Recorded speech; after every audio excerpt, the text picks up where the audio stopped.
Thank you. Now you must be very excited. I am excited. Now you look very young in person. People always say that. You look what, 15, 16? Maybe. Can we tell the people at home how old you actually are? Yes, I'm 20. That is correct. Now, we know you from the movie that you just finished shooting. It is finished, right? Yeah, it's finished. Mm-hmm. Yeah. If you don't know, it's a bit of a fairy tale. So Arthur Fisher, the great director, who you probably know from his movies such as Marion and The Man Who Dreamed, was casting for his new movie, Ambrosio. And so instead of casting a recognizable face, he wanted to find some fresh talent. So he put the word out and saw, how many was it? 10,000? I think it was over 20,000. 20,000. Mm-hmm. He saw 20,000 girls, and long story short, he picked you. Yes.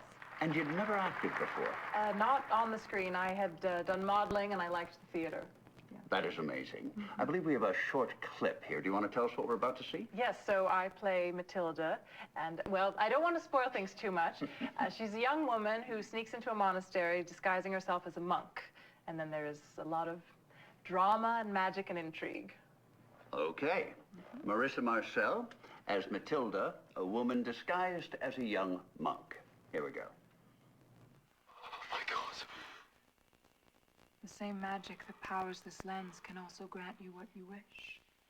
How so? You remember the night that I was to die, when we took to St. Clair's sepulchre?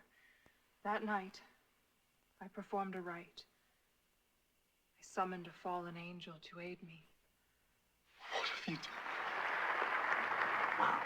Quite a role for your first movie. Well, Mr. Fisher was quite the teacher. Now I heard he can be quite demanding.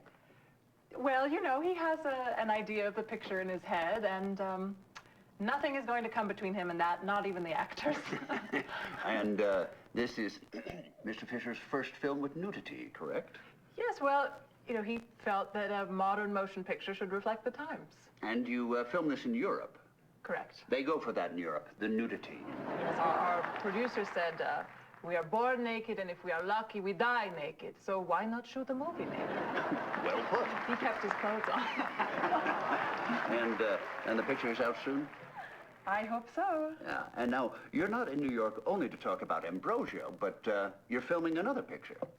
That's right, yes, with John Jurek, who was the director of photography on Ambrosio. We're writing it together. That is amazing. You are smarter than you look. I'm kidding. So what is this movie about? So it's called Minsky, and it's about an artist who is killed, and the suspect, the number one suspect, is his muse. That's the part I play. And there is a detective investigating, and he falls for her. Well, I can't blame him.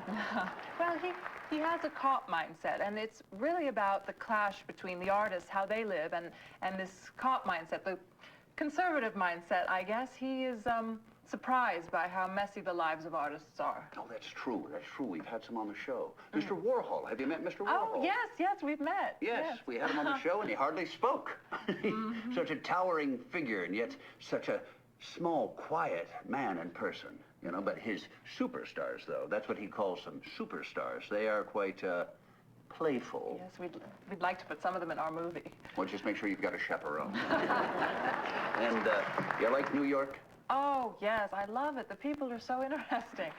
All right, well, we've got to take a short break here. Do you mind reading this out for us? Now, marvelous magic will turn the next 60 seconds into a commercial. Magic indeed.